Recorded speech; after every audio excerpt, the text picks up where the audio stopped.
বিধানসভা নিৰ্বাচনৰ দিন ঘোষণাৰ পাছতে প্ৰতিগৰাকী প্ৰাৰ্থিত্ব প্ৰত্যাশী আৰু প্ৰতিগৰাকী বৰ্তমান যিসকল বিধায়ক আছে সকলোৱেই নিৰ্বাচনী প্ৰচাৰ ইতিমধ্যে আৰম্ভ কৰিছে। মাজত মাথো এটা দিন কাইলৈ বিয়লি ভাগত ভাৰতীয় জনতা পাৰ্টি আনুষ্ঠানিকভাৱে প্ৰাৰ্থী ঘোষণা কৰিব, কিন্তু বহু প্ৰাৰ্থীয়ে ইতিমধ্যেই নিৰ্বাচনী প্ৰচাৰ আৰম্ভ কৰিছে। আমাৰ সৈতে ডিব্ৰুগড়ৰ বিধায়ক তথা অসম চৰকাৰৰ মন্ত্ৰী প্ৰশান্ত ফুকন ডাঙৰীয়া আছে। প্ৰশান্ত ফুকন ডাঙৰীয়াৰ পৰা আমি জানিব বিচাৰিম, যিহেতু আনুষ্ঠানিকভাৱে যদিও প্ৰাৰ্থিত্ব ঘোষণা কৰা নাই, কিন্তু আমি দেখিছোঁ যে আপুনি নিৰ্বাচনী প্ৰচাৰ সমষ্টিত অব্যাহত ৰাখিছে।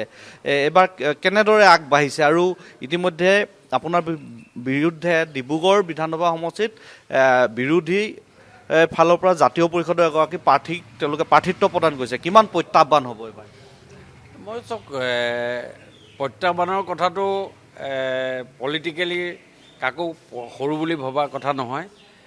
আমি যিমানখিনি কাম কৰিবলগীয়া আছে, ৰাইজৰ ওচৰলৈ যাব লাগে, ইলেকশ্যনৰ শ্লেব ৱাইজ মানে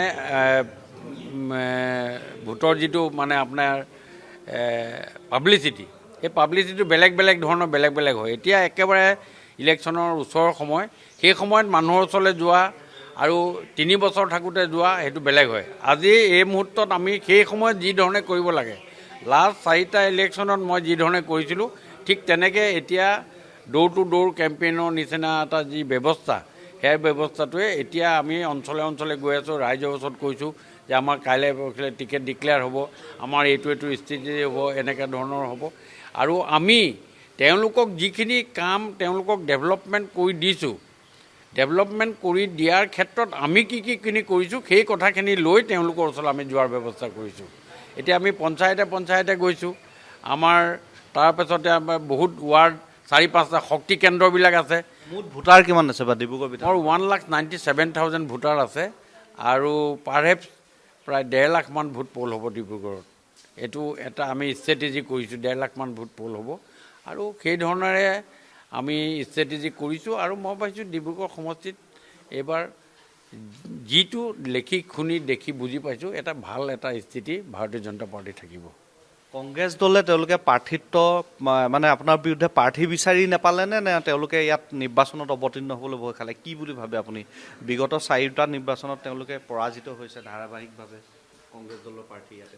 নহয়, প্ৰথম কথা হ'ল 180 বছৰীয়া দল এটাই আজি বশ্যতা স্বীকাৰ কৰিছে ডিব্ৰুগড় সমষ্টিক লৈ। এইটো এটা পেথেটিকেল কথা, পলিটিকেলি দুখজনক কথা এটা।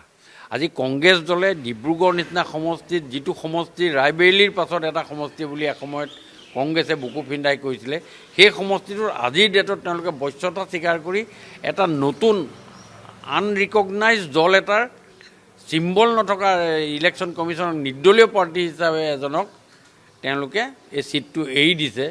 ইয়াতকৈ বেছি কংগ্ৰেছ দলৰ কাৰণে দুৰ্ভাগ্যজনক ভাৰতবৰ্ষত কিবা কথা হ'ব বুলি মই নাভাবোঁ, কাৰণ এইটো এটা দুখজনক কথা। আৰু মই ভাবিছোঁ যে এই গোটেই ক্ৰিয়া প্ৰক্ৰিয়াৰ মাজত ভাৰতীয় জনতা পাৰ্টীৰ সদস্যজনে যিজনক টিকেট পাব, সেইজনে মই জনাত যে 60,000তকৈ অধিক ভোটত ডিব্ৰুগড় সমষ্টিৰ পৰা জয়লাভ কৰিব।